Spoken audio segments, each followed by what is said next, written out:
without a doubt, Hong Kong produced some of the greatest, if not the greatest, action cinema in the world. From wuxia movies to kung fu movies to modern action movies, it can be stated that it was during its time, to me, its heyday from the late 60s on up into maybe the early 2000s, was some of the greatest action films I think ever put to film. Without that, without the presence of the Kung Fu Stuntmen, that would not have been possible.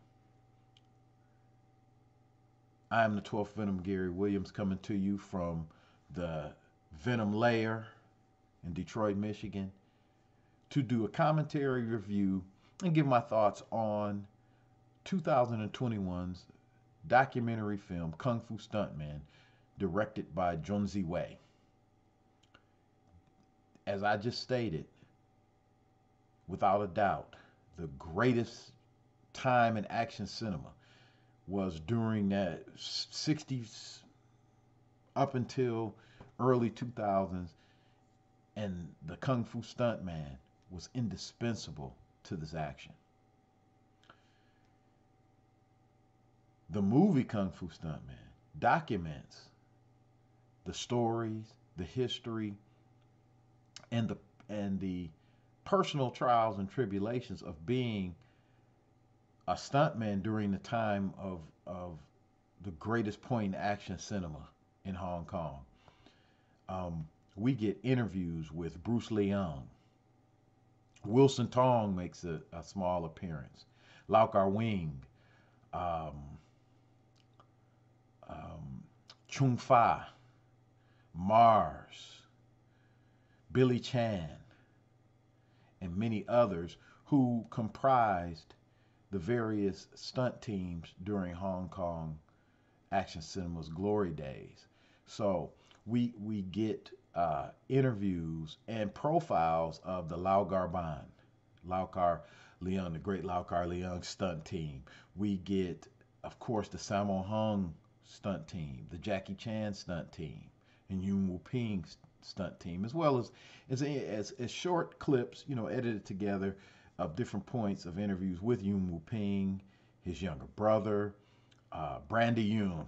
I mean, whew, uh, Su Chi Ming, just a who's who of stunt players and some martial arts actors, of course, that were stunt people and then got elevated.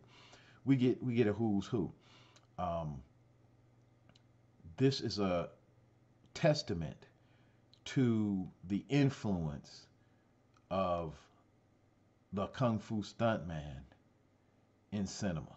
We know that it covers various eras. We know that Hollywood has attempted to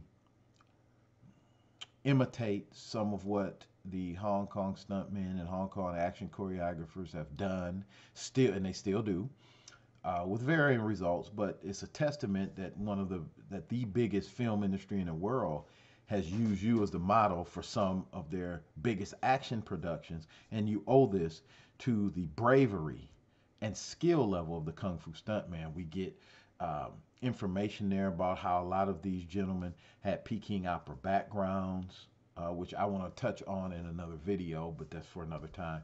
And just their level of training. And the one thing that I do like about this film, or the main thing, is the personal stories. Um, we get stories from the set of Heart of the Dragon with some of those stunts, the stunt where the building blew up and Chin Carlo and several others flipped out of the building, and how they had to be precise, and Chin Carlo had to hit point, and they slow it down and show it while Chin Carlo is talking about what he was feeling, the danger levels that some of these stunts had, how they affected the stunt player in the middle of doing it. So this is an excellent documentary by Junzi Wei. Please, if you have any, please, I'm sure Well Go USA is going to pick it up, and I'm hoping. I was able to get a copy through a friend, so shout out to that friend who knows who he is. And this is a must see for any fan, in my opinion, of Hong Kong action cinema, whether you're a fan like I've been for some uh, 30 plus years, or whether you're just discovering some of these with the new Blu-ray releases um, coming out from Eureka, 88 Films, etc. Please go out to see it. Now, with that being said, I do have, being the 12th Venom and being a Kung Fu movie nerd, I do have some misgivings about Kung Fu Stuntmen. And again, doesn't make it a bad documentary or something that's not a must see. It's just that these are some things I would have liked to have seen in it. For instance, they were talking about the four major stunt teams that the documentary chose to delve into, that comprised his opinion of the heydays of Hong Kong action cinema, from the Kung Fu Pian, the Kung Fu movie, to more modern action movies of the 80s, 90s, and early 2000s. Um, Lau Garban, Sammo Hung's stunt team, Jackie Chan's stunt team, Yuen Wu Ping's stunt team. And I know it's probably due to the political tensions between mainland China and Taiwan, but that the stunt team that consisted of Robert Tai, the Venom Mob, let's say just call them the Venom Mob, including Robert Tai, would not be highlighted. Um, so listen to what I'm saying. That means who wasn't included was Philip Kwok Choi, Lu Feng, the late Chiang Shing, Robert Tai himself, who's a great stunt player and very innovative, creative action choreographer.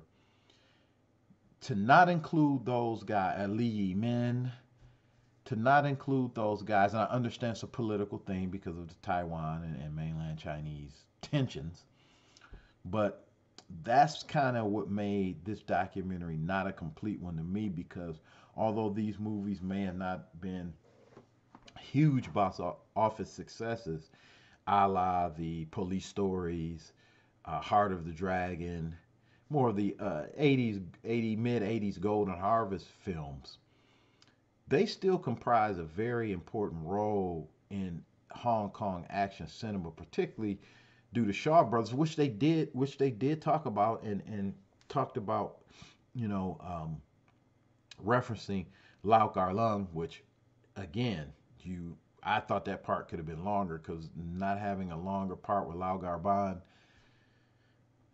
in my opinion, because I'm a fan, is slightly a disservice to the genre.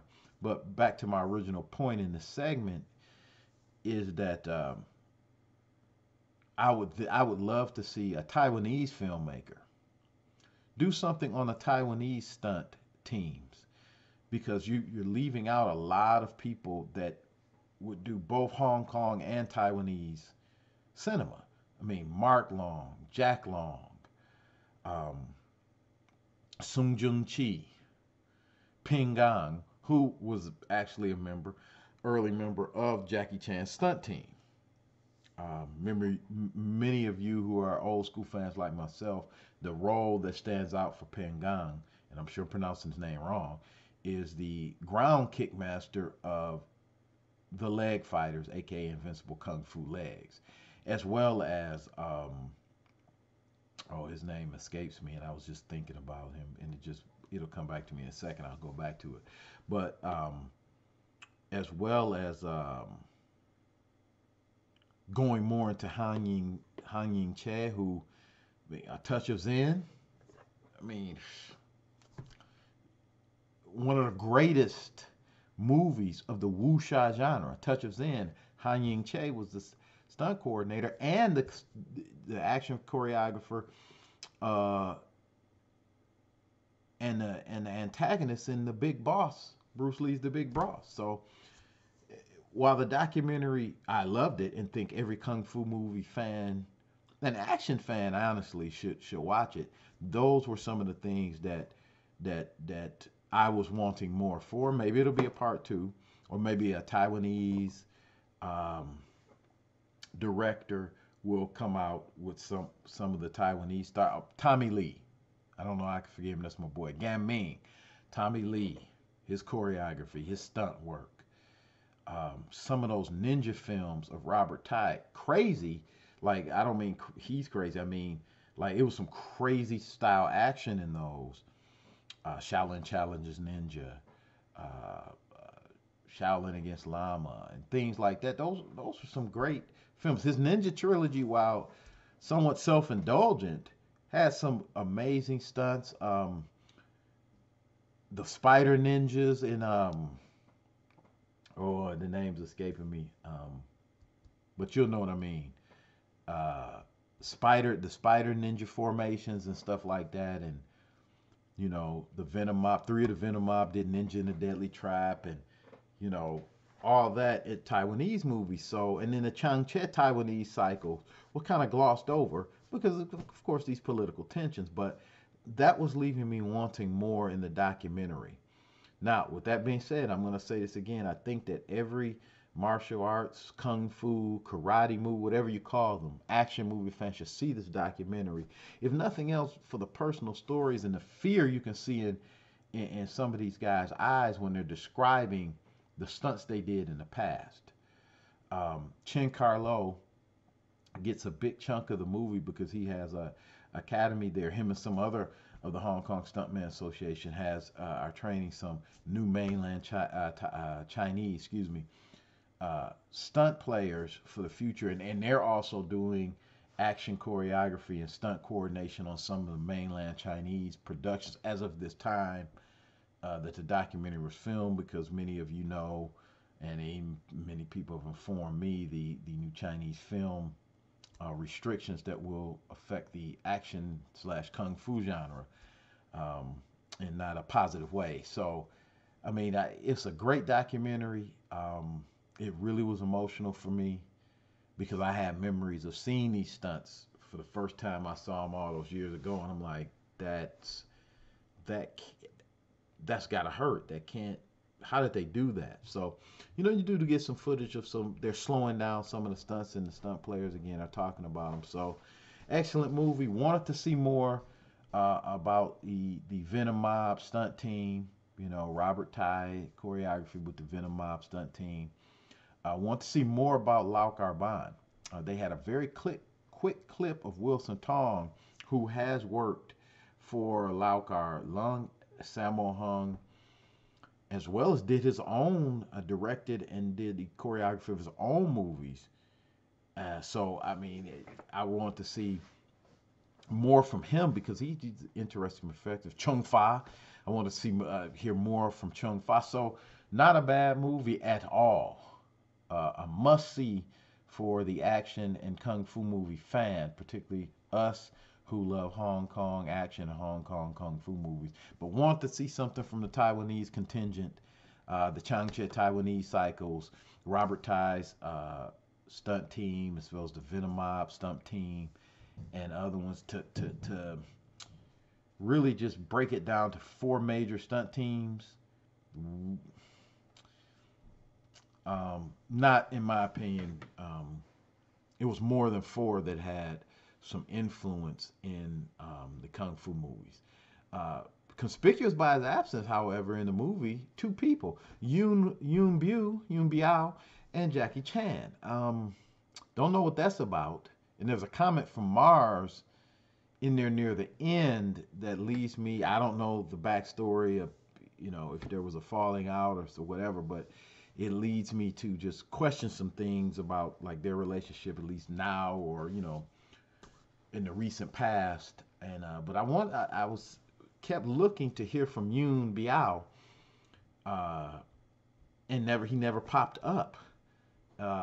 Nor did Jackie Chan. I mean, not even like a 30-second, hey, I used to do stunts, now I'm like this mega dude star. So very interesting. But Chen Carlo, great stunt player, great actor, great martial arts fighter. So I believe that was good. So again, this is Gary Williams, the 12th Venom, coming to you. my recommendation is to, when it comes out, if you can get a copy, check out the KungFu Stuntmen. And leave in the comments some of the things that, when you do see it, some of the things that you like, some of the things you didn't like, some of the things you want to see more. And also leave a comment to just tell me if you like this video and some more content that you may want to see on this channel. Again, 12th Venom Gary Williams, filmfandojo.com, signing off. Have a great day. Peace.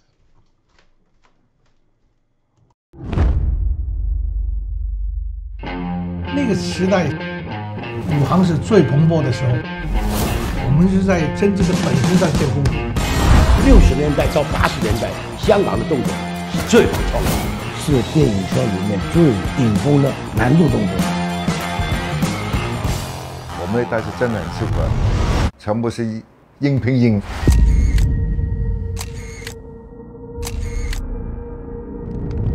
为了表现你是功夫界最牛的，你会做很多傻的事情。 国外的人来看我们的班，就跟我的武行说：“这样你们也敢做吗？这个动作谁做谁死啊 ！”Stuntman never say no。特技人從來不會說不行。冇辦法啦，有時你呢啲動作咪好睇咯。大家都說啊，不可能，不可能，我就做給你看，就是件可能的事。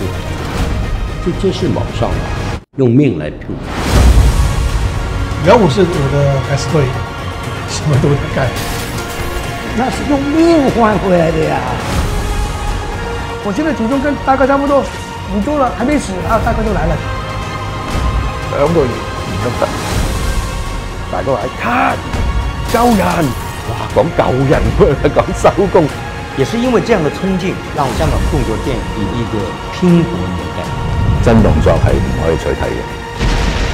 他們以前做的事情。 往後也沒有人會做得到。